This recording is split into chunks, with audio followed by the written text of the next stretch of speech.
দাদা, হুম। বলছি যে একটা ব্যাপারে তোমার কাছে এলাম। তো এখন তো ধরো সরকার পাল্টে গেছে, হুম। তাহলে এরপর তো মনে হচ্ছে স্বচ্ছ নিয়োগ হবে।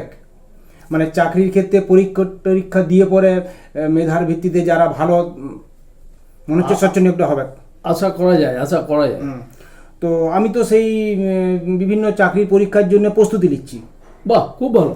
নে হ্যাঁ। নে নে। হুম। তো কিন্তু মুশকিলটা হলো কি জানো, আমি না এই একটু ইংরেজিতে কাঁচা। ও, তো সেই জন্য ভাবছিলাম যে আমি মাঝে মাঝে এসে তোমার কাছে ইংরেজিটা একটু শিখবো, একটু ইংরেজিটা প্র্যাকটিস করব। তা ঠিক আছে, তুই আয় না, তুই সপ্তাহে দু একদিন আয়, সপ্তাহে দুদিন একদিন করে আয়, আমি দেখিয়ে দেবো। আচ্ছা আচ্ছা, ঠিক আছে। তাহলে আমি ধরো আজকে এসেছি, তাহলে আজ থেকেই ক্লাসটা শুরু করি। আজ থেকে একটু একটু করে শিখি। আজকে শুরু করবি? হ্যাঁ। আচ্ছা ঠিক আছে, তাহলে তুই তুই তো খাতাপত্র কিছু আনিস না না? না না। আচ্ছা তুই এক কাজ কর, আমার এই ডায়েরিটা তোকে দিচ্ছি। হ্যাঁ। এই ডায়েরিটার পিছনের পাতা ফাঁকা আছে। হুম এটা পুরোনো ডায়েরি, অসুবিধা নাই। হুম। হ্যাঁ, নতুন ডায়েরি না। হুম তাহলে এইটাতে হুম। তুই শুরু কর। আচ্ছা। হুম। বলো। হুম।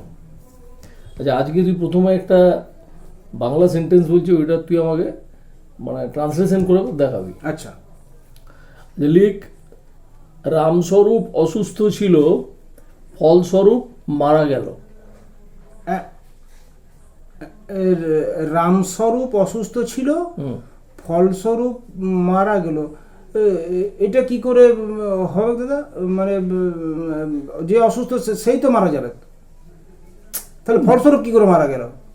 মানে মহামূর্খ তো তুই, তুই কি করে চাকরি বাকরি পরীক্ষা দিয়ে চাকরি পাবি বল দেখি। শোন, রামস্বরূপ অসুস্থ ছিল, পরিণাম স্বরূপ সে মারা গেল, বুঝলি? যা বাবা, আবার পরিণাম স্বরূপও মারা গেল? দুজনেই মারা গেল। দেখো, রামস্বরূপ অসুস্থ ছিল, হুম। তাহলে তো রামস্বরূপেরই মারা যাবার কথা। তাহলে এই ফলস্বরূপ, পরিণাম স্বরূপ এরা কি করে মারা গেল? শালা তুই, তোকে আমি ইংরেজি শোন, তোকে তোকে আমার দ্বারা ইংরেজি শেখানো হবে না। তুই আমার ঘর থেকে বেরা। কি ভুল ভুল বললো? না না, তুই আমার ঘর থেকে বেরা।